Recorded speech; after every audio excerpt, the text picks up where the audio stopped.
Hello friends, welcome to our channel మాట ముచ్చట. వెంకటేష్ ఇంట పెళ్లి బాజాలు మోగాయి. ఆయన రెండో కుమార్తె హవ్యవాహిని వివాహం విజయవాడకు చెందిన డాక్టర్ పాతూరి వెంకట్రావు కుమారుడు డాక్టర్ నిశాంత్తో ఘనంగా జరిగింది. హైదరాబాద్ రామానాయుడు స్టూడియోస్లో ఇరు కుటుంబ సభ్యులు సన్నిహితుల సమక్షంలో ఈ వేడుక జరిగినట్లుగా తెలుస్తుంది. ఎలాంటి హడావిడి లేకుండా శుక్రవారం రాత్రి 9:30 వెంకటేష్ కుమార్తె వివాహం జరిగింది. ఇక ఈ వేడుకకు సంబంధించిన ఫొటోస్, వీడియోస్ సోషల్ మీడియాలో వైరల్ అవుతున్నాయి. గురువారం జరిగిన మెహందీ ఫంక్షన్లో సూపర్ స్టార్ మహేష్ బాబు కుటుంబ సభ్యులు సందడి చేశారు. ఆయన సతీమణి నమ్రత, అలాగే ఆయన కూతురు సితార మెహందీ వేడుకల్లో పాల్గొన్నారు. తాజాగా వెంకటేష్ కూతురు పెళ్లి వేడుకకు సంబంధించిన ఫోటోలు సోషల్ మీడియాలో హడావిడి చేస్తున్నాయి. హవ్యవాహిని పెళ్లి వేడుకకు పలువురు సినీ సెలబ్రిటీస్ హాజరయ్యారు.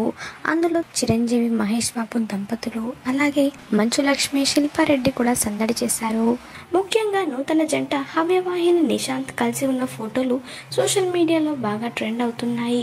ఇందులో వెంకటేష్ కుమార్తె హవ్యవాహిని ఎటువంటి హడావిడి లేకుండా ఎంతో సాంప్రదాయంగా కనిపిస్తున్నారు. ఈ ఫోటోలు చూసిన నెటిజన్లు నూతన జంటకు శుభాకాంక్షలు తెలుపుతూ ఫోటోలను వైరల్ చేస్తున్నారు. కాగా ఈ పెళ్లి వేడుకల్లో వెంకటేష్ తన భార్య నీరజతో కలిసి కనిపించారు. మరి 3 ముళ్ళ బంధంతో ఒకటైన ఈ జంటకు మీరు కూడా శుభాకాంక్షలు తెలపాలనుకుంటే కమెంట్లో మీ విషెస్ని తప్పకుండా తెలియజేయండి ఫ్రెండ్స్. మరి వెంకటేష్ రెండో కుమార్తె హవ్యవాహిని పెళ్లి వేడుకలో సందడి చేసిన ఆ సెలబ్రిటీస్ ఎవరెవరు ఉన్నారో మీరు కూడా ఈ వీడియోలో మిస్ అవ్వకుండా చూసేయండి. మాట ముచ్చట ఛానల్ని తప్పకుండా సబ్స్క్రైబ్ చేసుకోండి. అలాగే పక్కన కనిపించే బెల్ బటన్ని క్లిక్ చేయడం మర్చిపోవద్దు. దాంతో వెంటనే మేము అప్డేట్ చేసే లేటెస్ట్ న్యూస్ని మొదటగా మీరు తెలుసుకోవచ్చు. Thanks for watching this video.